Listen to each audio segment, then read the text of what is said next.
안녕하세요. 법인의 모든 것은 이 안에 있다. 더 BGN CEO 류낙형입니다. 어, 계속해서 연휴가 있어갖고 쉬는 둥, 일하는 둥, 막 시간이 그냥 가는 것 같습니다. 오늘은 현충일이고요.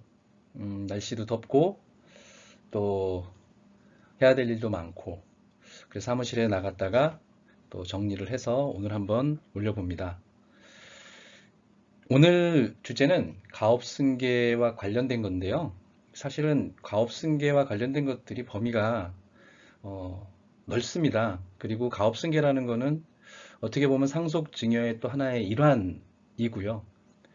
그런데 이제 가업승계와 관련해서 말씀을 드리려고 하는 건 요즘에 조금 더 그전에 비해서 이슈가 확실히 되는 것 같기도 하고요. 그래서 이제 원래라면 상속이나 증여에 대한 기본적인 개념을 좀 설명을 다 해드리고 했으면 좋겠지만 그거는 조금 더 추후로 미루고요. 또 아시는 분들도 많고 그래서 오늘은 가업승계 증여세 과세 특례에 대해서 말씀을 드릴게요.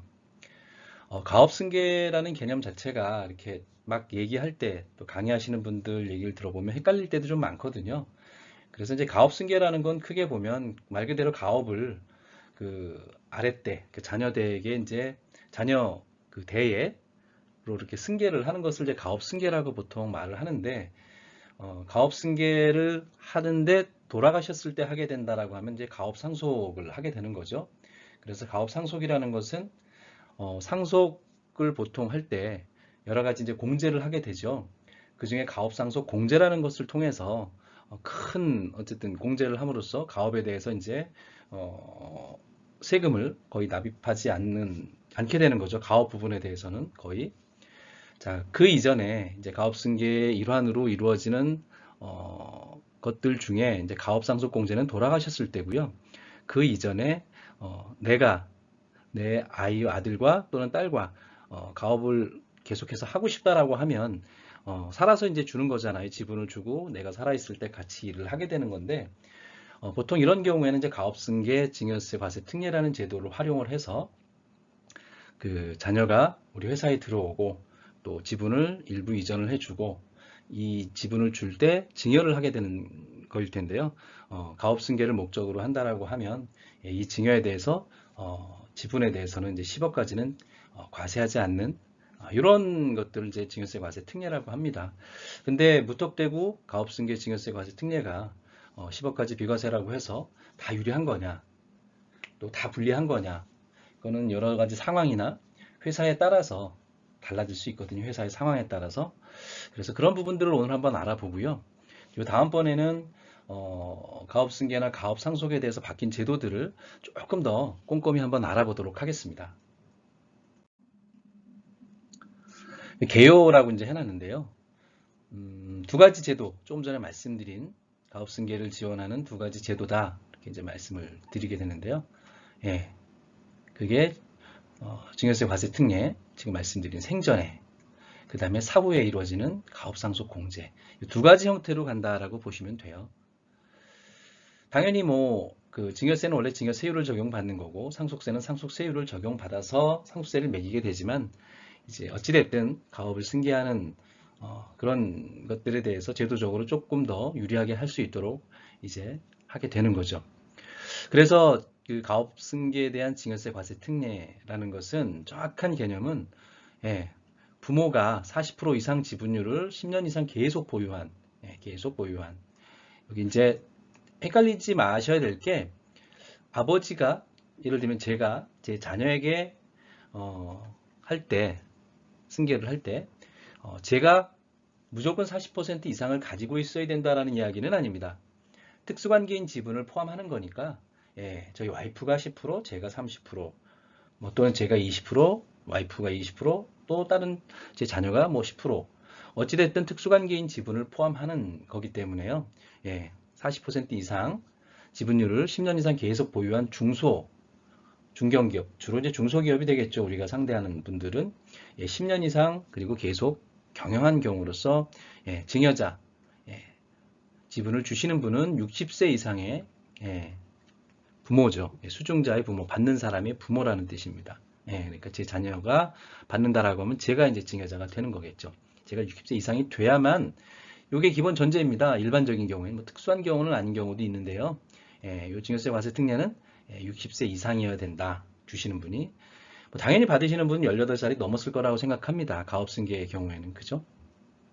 그리고 증여세를 신고하는 기한까지 지분을 줬다라고 하면 그 신고하는 기한까지 당연히 제 자녀는 저희 회사에 들어와서 가업에 종사를 해야 됩니다. 제가 지분을 줬을 때 그 지분을 받아서 증여세를 신고하는 기한, 증여세를 신고하는 기한이라는 게 있거든요.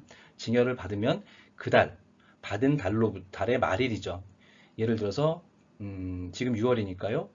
제가 6월 6일 날 증여를 했다라고 하면 6월 말일로부터 3개월, 그러니까 6월 30일이 말일이잖아요. 그럼 7월 31일, 8월 31일, 9월 30일, 9월 30일까지가 이제 증여세 신고 기한이 되는 건데요. 그때까지 가업에 종사를 하고 있어야 된다라는 뜻이고, 그로부터 이제 3년 내에 대표이사에 취임을 해야 된다는 뜻입니다. 제 자녀도 대표이사에 취임을 해야 된다는 얘기입니다. 그럼 대표이사가 둘이 될 수도 있겠죠. 뭐 제가 그만둘 수도 있겠지만 아무래도 안심이 되지 않죠. 제가. 그러면 뭐 공동대표로 같이 들어와 있어도 됩니다. 뭐 권해드리는 바이고요. 그래서 이제 제일 이제 이슈가 특례 한도가 늘어났죠. 그래서 증여세 과세가액이 100억 원을 한도로 수중받은 주식이 10억 원까지 세금이 없고, 뭐 10억 초과 60억까지는 뭐 10%, 60억을 초과하는 경우에 이제 20%의 증여세율이 적용된다라는 의미입니다. 그래서 낮은 세율이 적용되는 장점이 있지만 증여 시기와 관계없이 증여자가 사망했을 때 상속재산에 합산해서 과세한다. 이거 되게 중요한 포인트거든요. 당연히 낮은 세율이 적용이 됐겠죠. 세율이 뭐 세금을 안 냈을 수도 있죠. 10억을 받았는데 그죠? 지분을 안 냈을 수도 있습니다. 그런데 증여를 어쨌든 했으니까 이 증여 시기와 관계없이 증여자가 사망 시 제가 죽었을 때 상속을 제가 하게 되겠죠. 다른 재산하고 합산해서 여러 또 갖고 있던 지분도 있을 것이고 다른 재산도 있을 텐데 그때 요때 줬던 요 10억을 만약에 그때 증여했다라고 하면 그걸 그대로 요 상속재산에 합산해서 과세를 해야 된다. 요게 되게 중요한 포인트입니다. 그래서 요거를 그럼 어떻게 할 거냐. 합산하여서 과세를 하기 때문에 유리한 거냐 불리한 거냐 이런 것들을 따져봐야 되겠죠. 그래서 자 유리한 경우부터 한번 볼까요? 증여할 주식가액이 10억 원 미만이다. 자 그리고 업무무관 자산이 없다. 요거는 이제 나중에 한 번 더 말씀을 드릴 텐데요. 가업이라는 그 범위 안에 업무무관 자산은 없는 겁니다. 업무무관 자산이 많은데 그것을 가업으로 다 포함시킨다면 그것도 불합리한 거겠죠. 당연히 상식적으로 생각을 해도. 자, 그래서 설립 초기로서 주식평가액이 낮아서 증여할 주식가액이 뭐 우리 회사 지분을 평가해봤더니 10억도 안 돼. 미만이고 업무무관 자산 비율이 빵 프로예요. 향후 사업 전망이 좋아. 주식 가치가 크게 상승될 것 같아. 뭐 어떻게 보면 뭐 이슈가 되는 그런 업종이기도 하고 만약에 그렇다고 한번 생각을 해보세요. 그리고 탄탄대로일 것 같아. 뭐 그렇게 확신할 수 있지는 않겠지만 자 그런 경우에는 추후에 상속재산가액이 합산된다고 하더라도 가업승계에 대한 증여세 과세 특례를 적용받아서 증여받는 것이 주식가치 상승률에 받는 것보다 당연히 유리하겠죠. 자 만약에 10억을 뭐 다 받았다고 한번 해볼게요. 그럼 다 증여 특례할 때 다 자녀께 돼버리죠. 나중에 내가 죽어도 내 지분은 하나도 없네요. 그쵸? 자 그렇다고 하더라도 다른 상속재산이 있을 것이고 또 이제 가업 상속을 나중에 하게 된다라고 하면 이게 포함이 되겠죠. 가업에 합산이 되겠죠. 뭐 9억이었다라고 하면 자 9억이라고 해도 뭐 그게 가업 상속 가업을 그 이후에 계속 상속을 해서 그게 합산이 돼도 문제가 안 될 것이며 설사 가업 상속을 하지 않았다고 해도 문제가 안 되겠죠. 일반 상속 재산에 포함해봐야 10억도 안 되는 자산을 포함시키는 거니까 만약에 안 했다라고 하면 회사가 잘 성장해서 100억이라고 하면 가업 상속을 해도 뭐 가업 상속을 했다라고 하면 별 문제가 없겠지만 가업 상속을 하지 않았다라고 하면 큰 문제겠죠. 그대로 이제 세금을 계산해야 되니까 상속 재산으로서. 그래서 어쨌든 그렇습니다. 상속재산가액이 합산된다고 하더라도 주식가액이 이제 10억 미만이고 그렇다라고 하면 다 줘버리면 뭐 큰 문제가 없다라는 뜻이겠죠. 또 하나는 배당 계획을 갖고 있는 법인 자, 배당이라는 것은 지분을 갖고 있는 주주들이 받는 거잖아요. 자, 그전엔 초과 배당이라고 해서 지분을 뭐 1%만 갖고 있어도 많이 받을 수가 있었지만 지금은 뭐 현실적으로는 별로 의미가 없죠. 예, 현실적으로는. 예. 자, 그런데 우리 회사는 지속적으로 배당을 해주고 싶어. 그럴 수 있지 않습니까? 그죠? 자, 그런 법인이라고 하면, 예. 근데 내 자녀에게 지분을 주고 싶은데, 주식가치 평가를 해보니까, 예. 이거를 그냥 주면, 10억 같으면 그냥 주면 몇 프로입니까? 그냥 주면, 뭐 공제 없다라고 가정을 하면, 10억 같으면, 30%네요. 그죠? 뭐, 30%라고 가정을 하고, 예. 40%라고 해도 되죠. 뭐 10억 초반부터 30%라고 할게요. 3억이죠. 예. 3억에서 뭐 30%니까 6천 빼야 되겠나. 그러니까 2억 4천만 원. 예, 세금 2억 4천이에요. 예. 10억 원어치를 주기가 힘들겠죠. 자, 그런데 마침 내 나이가 60이 넘었고 뭐 증여세 과세특례로 주면 좋을 것 같아. 그렇다라고 하면 세금 없이 비과세로 10억 원어치를 줄 수도 있겠죠. 예.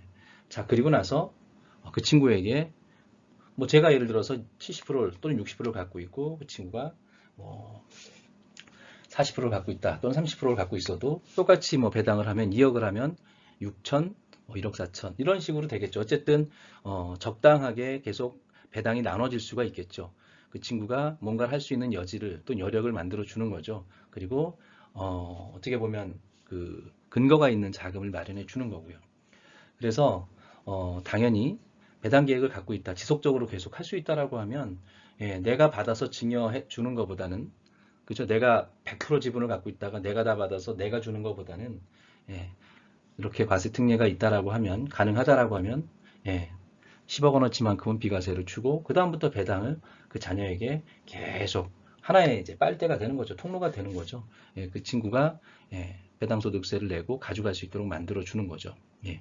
만약에 소득이 없다면 뭐 그 친구가 소득이 없다고 하면 금소득 종합과세가 아니니까 더 유리할 수도 있을 것이고요. 예. 몇 년을 그렇게 받는다라고 하면 예, 많은 자산을 확보할 수 있겠죠. 예. 주식 가치가 상승되는 경우로서 가업상속공제 한도액 초과가 예상되는 경우. 자, 주식 가치는 계속 올라갈 것 같아요. 우리 회사가. 근데 가업상속공제 한도액이 30년 이상인 기업이면 600억이잖아요. 자, 우리 회사가 30년 이상인 기업인데 지금 현재 한 500억 됐어. 그죠? 예, 계속 할 것 같아요. 근데 계속 성장할 것 같아. 700억, 800억, 뭐 1000억까지 올라갈 수도 있잖아요. 자, 상승이 예상됩니다. 자, 그렇다라고 하면 넉넉히 있을 수는 없지 않습니까? 그죠? 예, 그러면 빨리, 빨리 가업상속공제를 염두에 두고 미리 이제 가업승계 증여특례를 활용을 하는 거죠. 예, 그래서 어차피 가업상속 할 거라고 하면 뭐 600억 분이 못 준다. 한도가 있으니까. 근데 우리 회사가 한 800억까지 올라가면 200억만큼은 상수세를 내야 되는 거잖아요. 그렇죠? 예. 그 가업이라고 하더라도 그렇지만 예. 미리 좀 미리 받아 놓으면 아직 주식 가치가 낮은 상태라고 한다면 예. 미리 좀 많이 받아 놓을 수도 있겠죠. 꼭 10억이 아니라도 뭐 60억까지 뭐 10%, 뭐 그 이상 20% 이렇게 받아 놔도 예. 적은 어쨌든 세금을 내고 받아 놓은 거지 않습니까? 그리고 나중에 합산된다고 해도 예, 합산될 당시의 가액으로 합산되는 게 아니라 증여 당시의 가액으로 합산되니까 낮을 때의 가액이 요 증여세 과세 특례한 그 부분만큼은 예, 그 당시 증여 당시의 가액으로 나중에 합산이 되니까 훨씬 더 유리할 수 있거든요. 예, 그래서 제일 중요한 건 그거거든요. 성장이 예상되고 주식가치 상승이 예상된다라고 하면 그리고 아무리 봐도 가업상속공제 한도액 초과가 될 것 같아요. 나중에 5년, 10년 후에. 자, 그러면 당연히 지금 세금을 조금 내더라도 증여특례라고 해도 세금이 없는 거는 아니잖아요. 10억 이상부터는 뭐 10%, 20% 세금이 나니까. 하지만 그래도 그게 유리하다라는 거고요. 뭐 유류분 청구, 유류분이 뭔지 아시잖아요. 그죠? 법정 상속분의 상속인에 대해서 상속을 받지 못했다라고 해도 법정 상속인이라고 하면 내가 원래 받았어야 될 법정 상속분의 절반까지는 유류분으로 청구할 수 있다라는 거잖아요. 그죠? 자, 그러면 청구가 될 수 있거든요. 자, 그렇다라고 하면 어떻게 해야 될까? 예. 자, 가업상속 공제 한도 내에서는 피상속인의 주식에 대해서는 상속세가 없죠. 그죠? 한도 내에서는. 여기까지는 아시겠죠? 그런데 주식을 상속받는 자녀가 2명 이상이에요. 근데 가업에 종사하는 자녀에게만 주식을 상속하는 경우에는 예, 유류분 청구 소송 문제가 발생할 수 있겠죠. 나는 왜 안 주지? 라고 할 수도 있잖아요. 내가 받은 게 내가 원래 받았다라고 하면 법정 상속분 뭐 예를 들어서 뭐 200억 원어치라고 가정을 하면 내가 원래 받을 수 있는 게 자녀가 둘 뿐이라고 하면 반반이라고 하면 100억, 100억 이렇게 받아야 되지만 한쪽에다가 다 줘버렸다고 한번 해볼게요. 200억을 한 사람한테 줬다라고 하면 나머지 자녀 입장에서는 얼마를 유류분으로 청구할 수 있어요? 예, 자기가 받을 수 있는 지분이 100억이었다라고 하면 그 중에 50억을 유류분으로 청구할 수 있어요. 자, 이렇게 유류분 청구를 하면 대부분 뭐 이깁니다. 뭐 이런 유류분 청구라는 게 이긴다라고 보는 거니까요. 이런 경우는 법정 상속분의 절반을 회수하는 건데 이건 무조건 이기죠. 그래서 유류분 청구로 반환하는 주식에 대해서는 가업상속공제가 당연히 배제되겠죠. 반환하는. 요거는 얘게 아니잖아요. 뺏긴 거잖아요. 50억만큼은. 자, 그러면 그 부분에 대해서는 가업상속공제가 배제되니까 요거는 온전한 세금을 내야 되겠죠. 그러면 상속세 부담이 갑자기 더 크게 늘어나겠죠. 원래는 안 내도 됐을 것을 내게 되는 거잖아요. 예. 자, 그렇기 때문에 그런 문제가 있을 수 있으니까 지금부터 나 죽기 전에 아직 대표님이 50대라고 해도 이 부분을 증여세 과세 특례를 활용할 준비를 하시기 시작하셔야 됩니다. 내가 60세 또는 62세, 또 63세, 우리 자녀가 30대 초중반쯤 되겠다. 회사가 괜찮다. 그럼 내가 55세다라고 한 6년, 7년 후에 내가 증여세 과세 특례를 활용해 줄 수도 있는 거잖아요. 그러면 그때를 위해서 이제 주식에 대한 가치도 우리가 조정할 수 있는 방법들이 있거든요. 저희는. 자, 그 부분을 활용해서 자, 그거를 계획해서 이제 하는 거죠. 자, 어찌됐든 이런 문제가 있기 때문에 민법상 유류분 청구도 순서가 있다는 거죠. 예, 유류분 청구의 권리를 가진 한쪽 자녀 입장에서 보면 예, 그거를 청구할 수 있는 순서가 있는 거예요. 유증받은 재산에 대해서 먼저, 그 다음에 사전증여받은 재산에 대해서 할 수도 있다라는 거예요. 예. 자, 그러면 유류분 청구에 고민이 되는 경우라면 가업승계에 대한 증여세 과세 특례를 적용을 받아서 예, 일부 주식을 사전증여받는 것이 유리하다. 예. 가업승계에 대한 증여세 과세 특례를 해주는 거예요. 이쪽에다가 그 이제 가업 상속을 받을 친구한테 예, 해주는 거죠. 미리 주식값 쌀 때 해주는 거죠. 예. 그렇게 해서 사전증여를 이제 해주는 거죠. 예. 근데 어쨌든 이게 가업승계에 대한 증여세 과세 특례는 사전증여인 거잖아요. 따지고 보면. 그럼 사전증여에 대해서 민법상 유류분 청구의 순서가 있는 거잖아요. 예. 자, 그렇다라고 한다면, 예, 그때 만약에 유류분 청구 소송의 문제가 발생했을 때 이 사전증여받은 재산에 대해서 주는 거죠. 사전증여받은 재산은 어때요? 내 입장에서 보면 가업승계 증여 특례를 받아서 주식가치가 쌀 때 받았지만 가업상속을 받는 시점, 나중에 아버지가 돌아가실 시점에 가업승계 증여 특례를 받은 주식이라고 해도 실질은 원래는 주식가치가 따지고 보면 높은 거잖아요. 그죠? 높은 거잖아요. 다만 받을 때, 증여 받을 때 그 가치로 합산하는 것 뿐이죠. 그런데 유류분 청구를 해서 줄 때는 예, 어떻습니까? 지금 현재 가치로 계산해서 주면 되는 거거든요.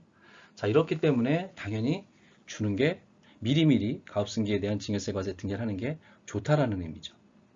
예. 그 다음에 불리한 경우가 있습니다. 그래서 시가 상승이 예상되는 부동산도 없고 우리 법인에는 회사 전망도 불투명하다라고 하면 아까 말씀드린 반대인 거예요. 굳이 앞으로 주식 가치가 계속 떨어질 것 같은데 그걸 미리 굳이 줘야 될 이유가 없는 거죠. 예. 설사 그게 비과세라고 10억까지 비과세라고 해도 야, 앞으로 5억, 뭐 3억 이렇게 떨어질 것 같은데 그걸 굳이 그것을 줄 이유가 없죠. 왜냐하면 10억 원어치를 지금 그 주식 가치가 10억 원이라고 해서 10억 원 딱 비과세로 줬다라고 한번 해볼게요. 근데 나중에 5억, 3억으로 떨어지는 회사예요. 그 회사는. 그냥 뒀으면 5억이나 3억으로 그냥 상속 받았겠죠. 근데 이렇게 받아버리면 증여세 과세 특례로 10억 원어치를 받아버리면 어떻게 된다고 했어요? 나중에 아버지가 돌아가시면 상속재산에 합산할 때 뭘로 합산한다고 했습니까? 예, 증여세 과세 특례할 당시의 가치로 합산하는 거니까 10억 원이 합산이 되는 거예요. 그러니까 이런 문제가 있기 때문에 시가 상승이 예상되는 부동산도 없고 회사 전망도 불투명하고 주식평가액이 하락할 것으로 예상이 된다면 당연히 하지 않는 게 좋다라는 뜻이고요. 또 불리한 경우가 가업상속공제 요건을 갖춘 경우로 공제액이 한도액 미달 시 자, 말씀드렸다시피 뭐 증여세 그 10억 원까지는 특례면 비과세라는 거잖아요. 그죠? 뭐 초과 시에는 60억까지는 뭐 10%. 자, 그래서 당장에 세금이 적죠. 증여세가 부과가 되고 세금이 적지만 증여세가 부과가 되는 거죠. 그리고 추후에 상속재산에 합산은 되는 거죠. 그죠? 자, 그런데 가업상속공제 요건을 갖추고 공제액이 가업상속공제 한도액의 미달이야. 우리 회사가 성장을 할 것 같기는 해도 기껏해야 뭐 100억, 200억 분이 안 될 것 같아요. 그러면 굳이 뭐 가업승계 증여특례를 활용할 이유가 있냐? 이 얘기입니다. 그냥 냅둬도 나중에 가업상속 공제 한도액 미달이기 때문에 이 한도액 범위 이상 넘지 않기 때문에 다 받을 수 있다라는 뜻이겠죠. 가업상속 공제를 다 받으면 세금이 없을 수도 있다라는 그런 의미라고 보시면 돼요. 다만 그렇다고 하더라도 배당 계획이 없다라고 하면 그렇게 해도 되는데, 자, 배당 계획이 있어요. 자녀가 지분을 받아서 계속 배당을 받을 수도 있잖아요. 그죠? 자녀 분량만큼. 그리고 다른 회사를 또 하나 차릴 수도 있어요. 그 사이에. 회사를 꼭 하나만 차리라는 법은 없잖아요. 그죠? 내가 하고 있는 업종 말고 다른 업종으로 또 하나를 더 차릴 수도 있겠죠. 뭐 예를 들면 뭐 어찌됐든 간에 돈이 더 필요할 수도 있겠죠. 그런 경우에는 배당이 필요하겠죠. 그래서 배당이 있다라고 하면 해야 되겠지만 이런 경우라고 하더라도 배당 계획이 없다라고 할 필요가 없다라는 거고요. 그 다음에 이제 업무무관 자산이 없도록 지속적으로 관리를 해야 되겠죠. 이런 경우라고 한다면 이제 공제액 한도액 미달이라고 한다면 업무무관 자산이 없도록 해야 되겠죠. 한도액이 미달이라고 해도 그래서 다 받을 것 같아도 상속공제를 근데 업무무관 자산이 많다라고 하면 그 부분만큼은 안 된다고 했잖아요. 그죠? 그래서 관리를 해야 된다는 거죠. 자, 결국에는 한도액이 미달이 돼도 업무무관 자산이 있다라고 하면 그 부분만큼은 가업상속공제가 안 되니까 그 시간 동안 한도액은 미달될 것 같은데 어차피 그러면 그 전에 미리미리 업무무관 자산이 없도록 지속적으로 관리를 해서 모든 내 가업이 다 가업상속공제를 받도록 해야 되지 않겠냐 이 얘기고요. 근데 혹시라도 배당 계획이 있다라고 하면 그럼에도 불구하고 주는 게 좋지 않겠냐 이렇게 증여세 과세 특례로 그 얘기입니다. 자, 업무무관 자산 비율이 큰 경우, 조금 전에 말씀드린 거랑 뭐 비슷한 맥락일 텐데요. 업무무관 자산 비율이 큰 경우에는 가업상속 시까지 업무무관 자산 비율을 최소화해서 가업상속 공제를 적용받는 것이 유리하다. 이게 무슨 얘기냐면, 자, 가업승계에 대한 증여세 과세 특례라는 게 증여주식 평가액 중에 업무무관 자산 비율을 제외한 금액에만 적용이 되는 거예요. 가업승계 증여세 과세 특례나 가업상속 공제나 업무무관 자산 비율, 업무무관 자산은 안 되는 거예요. 그 부분은 그 비율만큼 일반 증여세를 납부해야 되는 거예요. 가업승계 증여세 과세 특례를 다 못 받는다는 뜻입니다. 그 비율만큼은 증여세를 또 내야 된다는 거예요. 일반 증여세를. 그리고 그러다 보니까 또 다른 증여재산이 있다라고 하면 여기 뭐 업무 가업과 관련된 거 말고 내가 그 전에 우리 자녀한테 뭐 이것저것 준 게 많다라고 하면 이 일반 증여재산은 사전 증여재산에 합산이 됩니다. 그런 여러 가지 문제들이 있으니까 업무무관 자산 비율이 크다라고 하면 지금 계산해 보니까 당장 이걸 없애긴 좀 힘들 것 같아. 증여세 과세 특례를 이렇게 주기에는 줄 수는 있겠지만 나이나 조건들이 근데 업무무관 자산 비율이 지금 따져보니까 너무 크다라고 하면 관리를 해서 그걸 없애버리거나 그죠? 그리고 나서 하든가 안 되면 가업상속 시까지 업무무관 자산 비율을 최소화해라. 그래서 가업상속 공제를 적용받는 것이 유리하다. 그런 의미입니다. 자, 오늘은 여기까지 가업승계 그 증여세 과세 특례가 유리한지 불리한지를 좀 따져봤습니다. 그래서 요 다음번에는 약간 좀 디테일한 그런 부분들을 가지고 한 번 더 말씀을 드릴게요. 자, 고생하셨고요. 좋아요, 구독 눌러주시기 바랍니다. 감사합니다.